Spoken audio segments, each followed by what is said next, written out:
Welcome to today's explainer. I'm so excited you're here because, well, we're doing something a little bit different and a whole lot of fun today.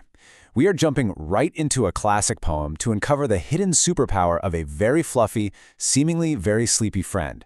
We're going to use this beautifully illustrated, cartoonish story to learn all about nature, hard work, and why you really can't always judge a book by its cover or, a sheep by its fluff. All right, let's dive right in.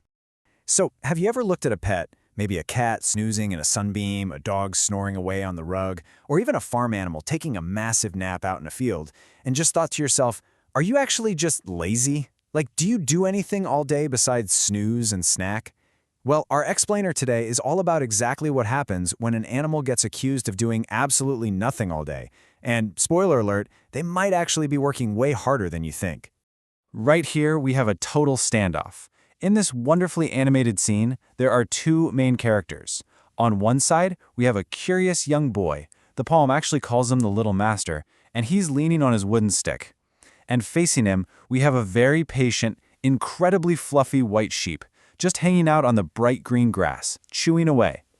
Now the boy looks a little skeptical, doesn't he? He's looking down at that sheep like he has a serious bone to pick with it. But right before the big argument starts, the poem sets the stage by inviting us into this tranquil world. Tranquil, now that is a fantastic word. It literally means a quiet, peaceful, and calm environment. Just imagine a gentle breeze, these huge rolling meadows, and these soft-footed wanderers just living their lives nice and close to the earth. It totally captures the quiet grace of these creatures. It's a perfect, sunny, peaceful day, well, right up until someone decides to interrupt it. Section 1. The Boy's Big Question. Why so lazy? Look at these lines straight from the poem. The boy marches right up to the sheep and says, "Lazy sheep, pray tell me why, in the pleasant fields you lie, eating grass and daisies white, from the morning till the night." You can just hear that slightly demanding, super curious voice of the kid.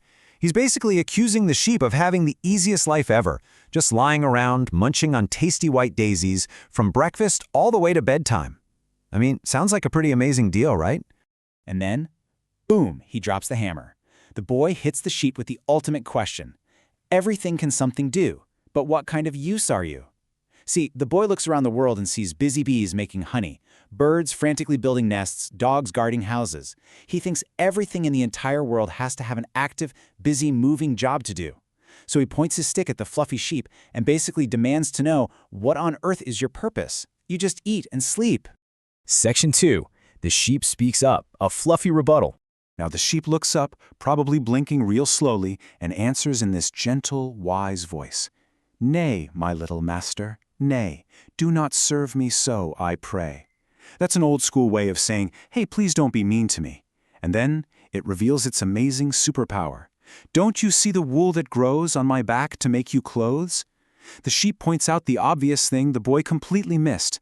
That big puffy white cloud the sheep is wearing isn't just for show. It is actively growing the very material that keeps the boy warm. Without it, the sheep reminds him, he'd be freezing. Section 3. Not just eating daisies. The harsh reality. You see, the boy only sees the sunny, daytime stuff. He sees this pleasant life, eating grass and daisies all day. But, man, look at the sheep's reality at night. The sheep says, sure, it seems like a pleasant thing to nip daisies in the spring, but the sheep has to pass so many chilly, freezing nights out on the cold, wet, dewy grass. When the boy's all tucked into his warm, cozy bed, the sheep is outside enduring the freezing weather, working incredibly hard just by surviving, all so it can grow that thick coat of wool. And honestly, it gets worse, because it's not just the cold. To understand just how tough the sheep has it, we really need to know what scanty means. It means a very small amount, or just not enough. The sheep tells the boy that it often has to pick a scanty dinner where all the commons brown and bare. In the winter, when the bright green grass and white daisies are totally gone, the fields turn completely brown and bare. Food is incredibly hard to find. It's not exactly an endless all-you-can-eat salad bar out there, it's tough survival. Section 4. The spring haircut. Time for a trim. So, let's ask ourselves a really fun question here. Who is the missing character in this story? The sheep grows the wool and the boy wears the wool. But, the sheep can't exactly knit, right? Who steps in to finally collect all of the sheep's hard work? Let's map this whole amazing journey out step by step. It all starts in the spring, nipping at those daisies. Then come the tough, cold nights, enduring the chilly, dewy grass. Then, our missing character finally arrives. The poem says, "Then the farmer comes at last, when the merry spring is past, and cuts my woolly coat away." The farmer gives the sheep a giant spring haircut. And finally, that leads straight to the winter's day, where that exact same wool keeps the boy warm. It is a perfect, brilliant circle of teamwork between the sheep, the farmer, and the boy. Section 5. The secret purpose. Resting is working. The sheep looks right back at the boy and just drops the mic. "Little master, this is why in the pleasant fields I lie." The sheep perfectly explains that resting in those pleasant fields isn't laziness at all.